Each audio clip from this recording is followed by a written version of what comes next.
All right, Shalom. I want to give all the praise, honor, and glory to Yahweh Bahasham, Yahweh Shai Bahasham Rakakwadash. Double honors to the apostles and elders of Great Millstone who taught me this truth. Double salutations to our Yuakim out there laboring, the house of David, the elect, that's pushing this word with all truth, righteousness, and sincerity. Shalom to you, brothers, and shalom to the elect. I'm back with another quick lesson through the Holy Spirit, the Rakakwadash. And I wanted to address a point that was made from this question here, which says, can so-called blacks from the transatlantic slave trade know which tribe of Israel they are from? Okay, and the guy that's speaking in this video clip, he goes by the name of Dr. Michael Hines. Okay, it says here on the right, it says, in this investigative look, Unapologetic Rob interviews guest Dr. Michael Hines, DID, doctor of the Israelite doctrine. Okay, so he's the doctor of the Israelite doctrine. It says, on Israel's migration from ancient Israel to the shores of Western Africa. Dr. Michael Hines is a member of the Supreme Council of the Israelite Nation Worldwide Ministries. Okay, and one of the original students of so-called Elder Shadrach Porter. All right, so let's listen in. Do with the fact that you use the term Jews. And I always say that if you show me a person who say that they are a Jew or a Reubenite, a Benjamite, or a Levite, in today's world, I will show you a person that is not telling the truth, because no one knows from which tribe they came. If the person has said Israel or Israelite, then that puts an entirely different perspective on the matter. The reason being, we have been enslaved. And when I say we, I'm talking about the Israelite nation. We have been enslaved for 400 years. That's a long time. Not one drop of record. No records were kept. So who then can say with any degree of certainty which tribe they're from? This is why we are more general in the statement and we say Israel or Israelites. Now, to answer your question, So pretty much this is like a shot at us, because he's saying that we're not telling the truth because none of us have the records or the paperwork to prove what tribe we come from. So basically, our claims to, whatever tribe we come from are invalid because we don't have the records and the paperwork. You see what I'm saying? But see, this guy, he doesn't have the breath. He doesn't have the understanding. All right. Because first of all, what we believe in is all spiritual. It's of faith, right? Romans 8:16. It says the Spirit itself beareth witness with our spirit that we are the children of Yahweh Hashem Yahweh Shai. You see, so if you're in the right spirit, if you're in the correct spirit of Yahweh Hashem Yahweh Shai, and you identify as a Hebrew Israelite, all right, you're basically going to identify with your prospective tribe that you come from through the Spirit. Okay, it's all spiritual. This is why we have, the 12 tribe sign. Okay, that was the point of Ezekiel 37, the valley of the dry bones. All right, the Lord was going to give Israel the breath. All right, they were going to wake back up and come out of that dead state. Right, but I want to make a point on that too, because I was just thinking about that. This is Ezekiel 37. Okay, and we'll start at 13.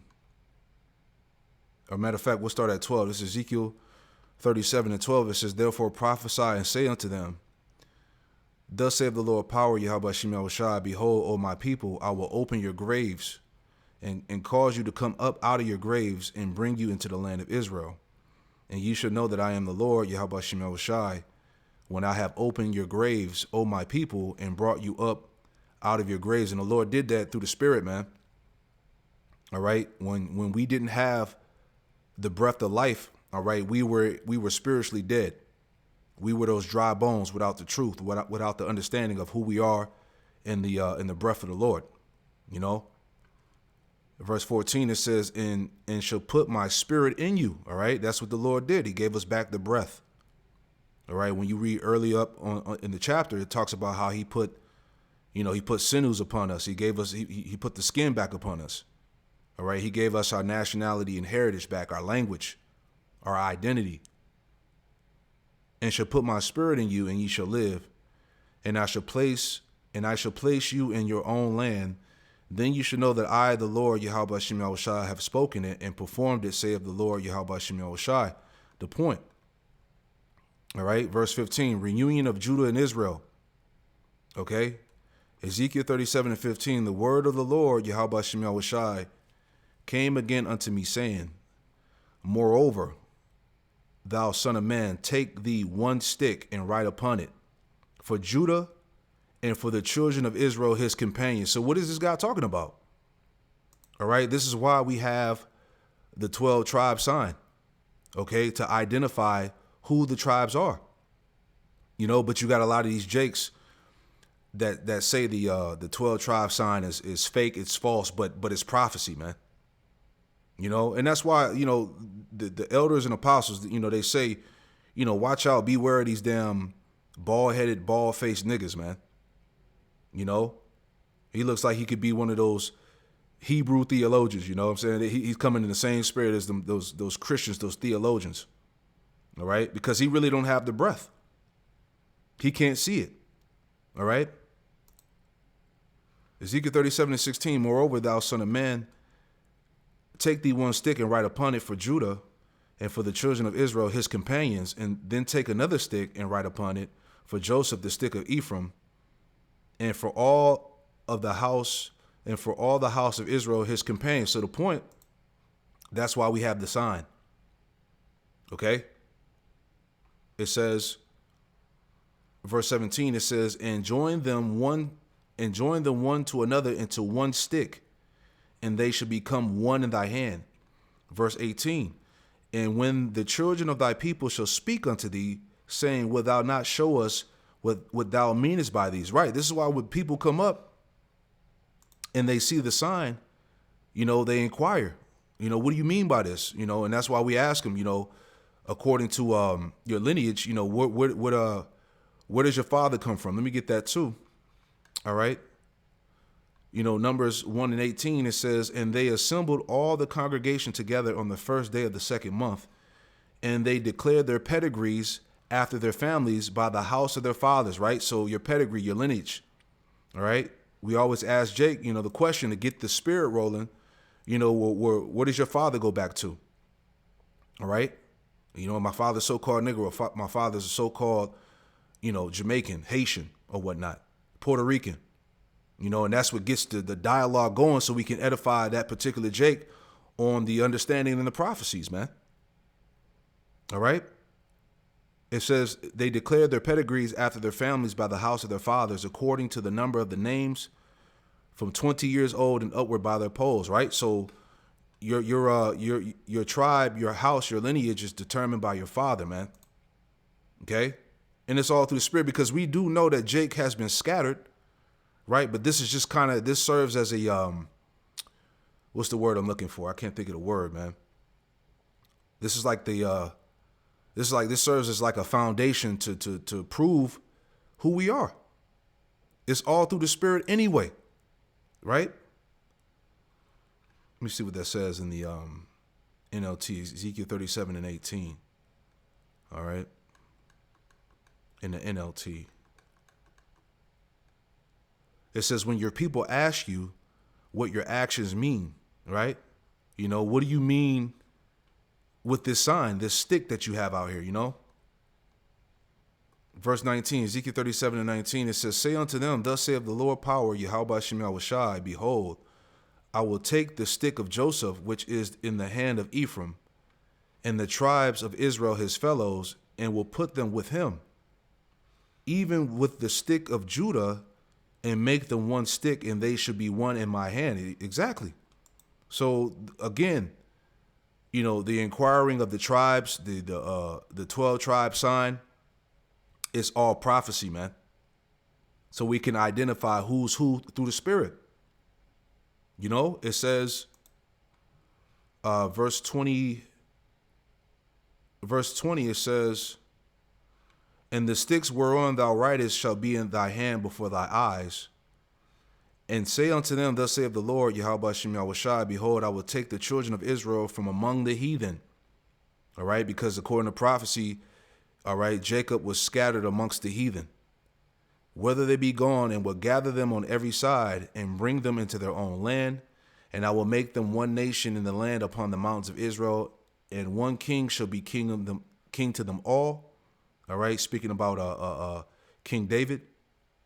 And they should no more be Salaki, and they should be no more two nations, neither shall they be divided into two kingdoms anymore at all. So with that being said, this guy, Dr. Michael Hines, all right, he doesn't have the breath. He can't see it, man. Okay, let me get that in Matthew chapter 13. This is what Yahushua said. Okay, this is Matthew 13. Straight to the point. Matthew 13 and 16, it says, but blessed are your eyes, for they see, and your ears, for they hear. Spiritually, right? That's what Yahushua was saying. The point, verse 17. Matthew 13, verse 17, it says, for verily I say unto you, that many prophets and righteous men have desired to see those things which ye see. Right? And this guy, Dr. What's his name again? Dr. Michael Hines, all right? He's one of those men that can't see it, that don't get it. All right? It says, verily I say unto you that many prophets and righteous men have desired to see those things which you see and have not seen them. He doesn't get it. Right? And to hear those things which ye hear and have not heard them. Exactly. So just because, in his eyes, right, just because we don't have the records and the paperwork, all right, it disqualifies our beliefs, when we say that we come from the tribe of Judah, all right, the tribe of Ephraim, the tribe of Gad, and all of that, which is completely BS, all right, because when you get into the prophecies, okay, just thinking out loud, all right, when you get into the prophecies, what about Malachi, right? Let me grab that. All right. We'll start at the top and read to the point. So this is Malachi chapter 4 and verse 1, final admonition. It says, for behold, the day cometh that shall burn as an oven. All right. This is talking about the days that we live in now. All right. The end of days, nuclear destruction, World War III. For behold, the day cometh that shall burn as an oven, and all the proud, yea, and all that do wickedly shall be stubble. And the day that cometh shall burn them up, saith the Lord, Yahweh Shem Yahushai of hosts, that shall leave them neither root nor branch. So we're coming into that time of nuclear destruction, man. All right, future prophecy, verse 2. But unto you that fear my name shall the Son of Righteousness arise with healing in his wings, and ye shall go forth and grow up as calves of the stall, the elect being saved, receiving salvation, okay, from this destruction in the chariots. Verse 3, and ye shall tread down the wicked, for they shall be ashes under the soles of your feet in the day that I shall do this, saith the Lord, Yahweh Shem Yahushai of hosts. Remember ye the law of Moses, my servant, which I commanded unto him in Horeb, for all Israel with the statutes and judgments. The point. Malachi 4 and 5. Behold, I will send you Elijah, the prophet, before the coming of the great and dreadful day of the Lord, Yahweh Shem Yahushai. Right? And he did that. Those that have, the ears to hear and eyes to see. Okay, Elijah came back again in the last days as elder high priest Abba Bivens. Okay? The point, verse 6. And he shall turn the heart of the fathers to the children, and the heart of the children to their fathers, lest I come and smite the earth with a curse. Right. So when Elijah came back, when elder high priest Abba Bivens came back, all right, through him, the knowledge of Israel, came forth, who we are, the prospective tribes that we come from, the prophecies, the breakdowns, You see what I'm saying? So that happened through the Spirit is what I'm telling you. This is what Dr. Michael Hines doesn't understand. Okay? We have the understanding of the tribes, the locations, the characteristics. You see what I'm saying? It's written throughout the scriptures, man. All right, but since he lacks the Spirit, he can't see it. Okay, he doesn't understand that, man. Right? Revelation 11:3, it says, "And I will give power unto my two witnesses." Who is that? The northern and southern kingdom, man. Judah and Israel. "And they shall prophesy 2,000." Salaki, they should prophesy 1,203 years, clothed in sackcloth, right? And that would be pretty much the prophets you see teaching now, man. You know, after that, that 350 years, which we'll get that too. It says, verse 4, it says, "These are the two olive trees, all right, Judah and Ephraim, all right, the northern and southern kingdom, and the two candlesticks standing before the Most High of the earth." All right, let's jump down. Okay, because we know who the tribes are. It's all through the Spirit, man. All right, but Esau, I'm sorry, but I was about to say Esau, but this Jake coming in the Edomite spirit, well, you don't got the records. All right, you don't got the paperwork. You don't have the DNA, your ancestry. Pretty much what he's saying. He's coming in the spirit of an Edomite. Just because we don't have no records, that means our claims to the tribes is false. So what he said, basically, calling yourself an Israelite is sufficient enough. That's all you need. Madness, right? Revelation 11 and verse. Okay, Revelation 11, and I'll start at 9. It says, "And they of the people and kindreds and tongues and nations shall see their dead bodies 3 days and a half." That's that 350 years of the knowledge of Israel and the knowledge of the 12 tribes basically being dead in the earth, man. You see that? It says, "And they shall see their dead bodies 3 days and a half, and shall not suffer their dead bodies to be put in graves," right? Because, Jake, all right, you so-called Negro, Latino, Native Americans, and Hispanics, you lived your life, thinking that you were black, Spanish, Latino, Native American, Hispanic, not knowing that you were really the sons of God, the Israelites. And these nations, they didn't suffer your bodies to be put in graves. You died not knowing that you were a Hebrew Israelite. All right, but the nations knew who you were. All right, or who you are. It says, "And they that dwell upon the earth shall rejoice over them, and make merry, and shall send gifts one to another, because these two prophets tormented them that dwelt on the earth." The point, verse 11, "And after 3 days and a half, the Spirit of life from the Most High entered into them, and they stood upon their feet, and great fear fell upon them which saw them." So the point that I'm making is that through the breath of Yahweh Shem Yahushai is how we were able to stand back up upon our feet. All right. And we have through our faith, through the Spirit and power of Yahweh Shem Yahushai, we know, who the tribes are, just like how we know who the wicked is in the nations, man. It's all through the Spirit that this came about, man. What about Revelation 7? All right. Because the prophecy's going to the tribes, man. Revelation 7 in verse 4, the 144,000. All right. Revelation 7:4, "And I heard the number of them which were sealed, and there were sealed 144,000 of all the tribes of the children of Israel," man. You see that? Because the 144,000 would make up, the prophets, man. The prophets and teachers. And then it goes through the 12,000 out of each tribe. So once again, what is this guy talking about, man? All right, that the knowledge of the tribes would be here. We would have that understanding, man. Regardless of us not having paperwork and ancestry and taking a DNA test and all of that shit, man. Right? You sound just like the Edomites, man. These theologians, these Christians, man, that try to downplay our beliefs. All right. But this is all the spirit. You weren't given the spirit.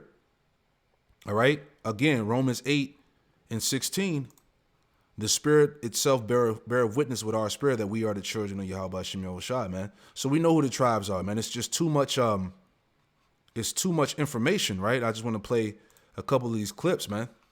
We know who the tribes are, man. Let's play that real fast. Shalom Aleichem, Jackson 2 Bass. Mr. Baloo, what's the use of saying Shalom Aleichem to me? I'm a full Sioux Indian. I'm not one of the chosen people. Shalom Aleichem means peace be upon you, is a greeting in the Hebrew language. The general community thought Shalom Aleichem was in the Chickasaw language. Let's keep going. All right, go ahead being stubborn if you want Well, it. I ain't stubborn. Oh, not much you ain't. You know, according to an ex-congressman of these United States I heard give a lecture at the Chautauqua this winter, Indians is the lost tribe of Israel, but he won't admit it. Were the mound builders. Everybody had an opinion. And David's opinion agreed with a lot of other people, although it was ridiculed. That is, that they were at least descendants of the lost tribes of Israel. Because after all, the Indians were savages and they could not have built geometric works such as these. So when David discovered stones with Hebrew on them, then the trouble began. When David discovered stones with Hebrew on them, then the trouble began.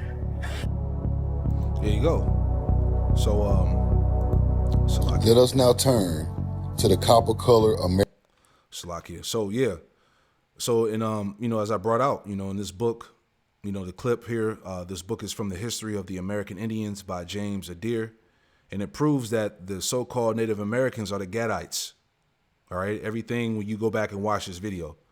So all the as I say all the time, all the evidence is there. It's overwhelming, man. It's no denying, man. Okay, we know who the tribes are. All right, we know who the Gadites are, the Reubenites. Okay, 800 ancient stones with Hebrew writing in Puerto Rico authenticated. All right, which would be the Ephraimites. Okay. The world where the oldest known carving of the Ten Commandments is found, right there in, was it New Mexico? You see what I'm saying? In Las Lunas, New Mexico. All right, because according to the history in, was it Second Ezra 13?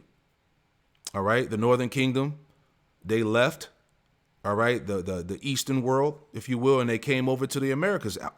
What's it called? Arsareth. Okay, that's how they got over here. All right, brothers, brothers, we did lessons covering all of this stuff, man. So what is this guy again? What is Dr. Michael Hines talking about, man? It's just too much. Here's another one. There's an 1800s book called Mission from Cape Coast Castle to Ashanti. On their mission to the kingdom of Ashanti, they mention a place in the region called Yehudi, a place of great trade. Another 1800s book called An Account of Timbuktu and Hausa mentions that this same area called Yehudi was plenteous with gold, so plenteous that this area of Ashanti was also called the Gold Coast. What does Yehudi mean? Here's a quote. This place is reported to be inhabited by one of the lost tribes of Israel, possibly an immigration from the tribe of Judah. Yehuda in African Arabic signifies Judah. Yehudi signifies Jew. This source goes on to say that it is not impossible that many of the lost tribes of Israel may be found dispersed in the interior regions of Africa. In addition, the source states that it is certain that some of the nations that possessed the country east of Palestine when the Israelites were a favorite nation have immigrated to Africa. There you go. So it's like the information is abundant is my point, man. So we know exactly who the tribes, the 12 tribes are, man. Like the guy was saying, we like he said, we're not telling the truth because we don't have the records and paperwork, man. That's all bullshit, So I just wanted to, bring that out. I pray I wasn't all over the place, man. But, once again, you got to watch out for these type of guys, man. They come in that Edomite theologian spirit, man. You gotta have carnal proof. You gotta have the records. You gotta have the paperwork, man. Shalom.